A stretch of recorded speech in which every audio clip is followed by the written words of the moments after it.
Eto po ang puntahan natin. Nakakabahala po ito, mga kababayan, 'no? Kasi po, ang mga kapulisan natin, ang pambansang kapulisan natin, mga bossing, alam niyo naman po, 7 araw na naghahalughog doon sa pamamahay ni Kibuloy. Walang iba kundi doon sa Kojik compound, mga bossing, 'no? Kojik compound, ano po yung mga natagpuan, ano po yung mga nakita doon sa Kojik compound? Ito po, ipapaliwanag po, 'no, ni Secretary, Department of Interior Local Government, Secretary, no, Ben-Hur Abalos. Ano po yung mga natagpuan? Sabi ko, kala ko simbahan 'yan. Bakit may mga ganitong natatagpuan sa loob ng simbahan nila? Oh. Akala ko bahay dalanginan 'yan. Akala ko bahay dasalan 'yan. Ano nangyari? Bakit may mga ganitong kagamitan? Pakinggan ho natin, mga bossing. Galing din po sa UNTV interview po, no, kay DILG Secretary Ben-Hur Abalos. Inihayag ni Department of the Interior and Local Government Secretary Ben-Hur Abalos na natagpuan ng pambansang pulisya sa loob ng Kingdom of Jesus Christ o KOJC compound ang mga pampasabog at sikretong daanan sa kasagsagan ang paghahanap ng mga PNP kay religious group leader Apollo Kibuloy. Biruin nyo, mga kababayan, simbahan, may mga pampasabog. Ano po, nung unang araw, no, mga kababayan, nung sila po ay bisitahin ng ating mga kapulisan para ihain kay Kibuloy yung kanyang warrant of arrest, 'di ba? Doon yung merong mga gumamit sila ng water cannon, binomba nila, binasa nila yung ating mga kapulisan, binubuntal nila yung ating mga kapulisan. Tapos pagdating do sa hearing ni Bato, kapulisan natin ang masama. Doon pa lang, mga kababayan, yung unang-unang pagbisita ng ating pambansang kapulisan, meron na pong mga nakita sa kanila, no? 4:00 ng madaling araw, yun daw po ay pag-uumpisa nung kanilang pagdadasal, subalit nahulihan, nakitaan sila na yung mga miyembro nila may hawak ng matatalim ho, may hawak ng mga gulok ho, mga kababayan. Dadasal, ha? Sabi nila, 4:00 na madaling araw, paumpisa ang aming dasal. Ano yan? Bonifacio kayong magdasal?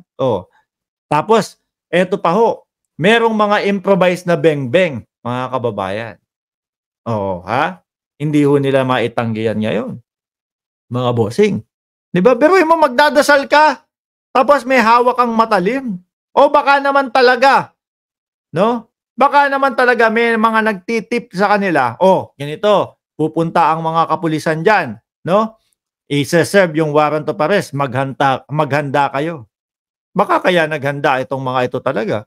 Ang pumasok sa ulo ng mga ibang miyembro, naku, dali natin yung gulok, dali natin yung improvised beng-beng. Ha?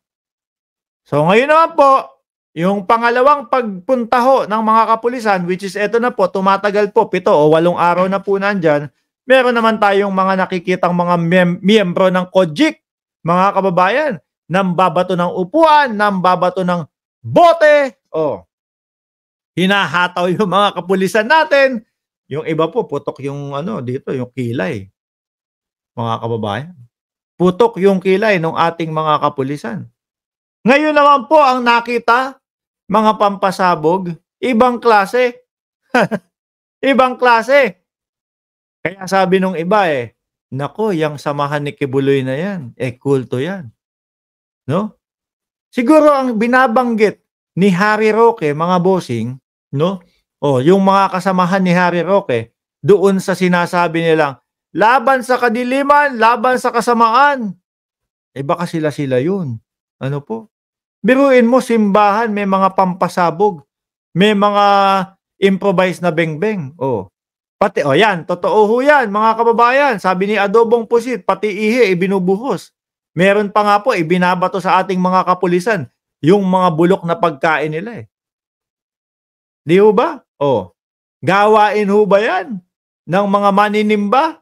Gawain ho ba yan ng mga nananampalataya? Grabe. Masamang ugali yan. Kung ganyan ang itinuturo dyan, naku, dapat lang ho, hindi puntahan yan.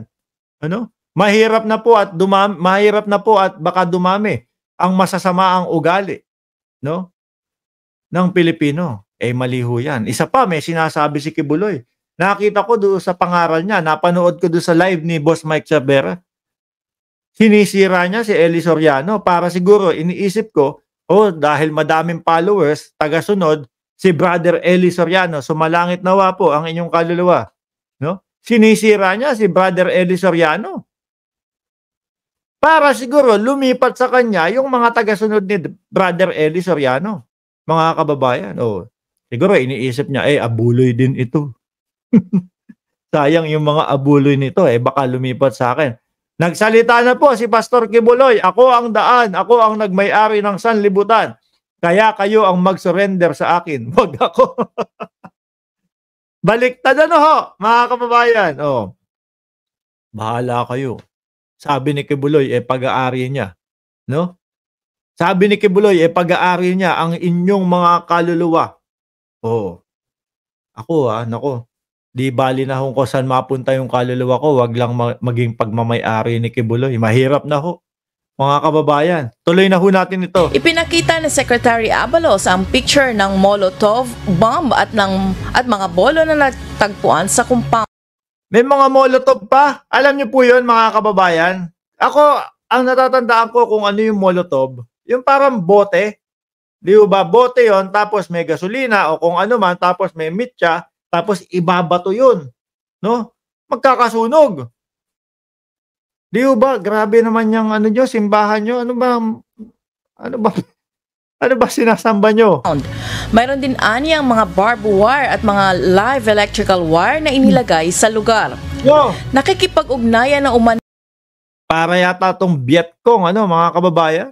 Yung lugar ni Kibuloy, may mga merong mga patibong pa ho, mga kababayan. May mga barbed wire, may mga live wire. Kapag nadaan yung mga kapulisan dito, sige, makuryente kayo. Ibang klase ang ugali nitong mga ito. Ang DILG sa City Government Engineering Office upang malaman kung nakadeklara sa KOJC's construction plan ang mga sekretong kwarto at daanan. Naku, ang gaganda ng mga kwarto. Ano po? Ang gaganda ng mga kwarto with matching violet na kulay pa, Mga Palmolive girls kaya, yung mga sumasang-ayon kay Kibuloy na Palmolive girls, siguro baka dyan, At daanan. Ito po yung actual inspection sa inside ng KOJC. Ito yung mga ilang kwartong pinasok po nila. Ayan po si General Nick Torre ang nangunguna po rito. Ayan. Uy, sandali. Wait lang, speaking of General Torre. Ayan araw-araw nandiyan. Baste! Anak ng tinapa naman. Pinaasa mo kami na mananampal ka ng isang general. Araw-araw nandiyan si General Torre. Araw-araw hinahanap ka din namin kung kailan mo sasampalin si General Torre. Hanggang ngayon, yung pangarap mo, abot kamay, hindi mo inaabot. Baste?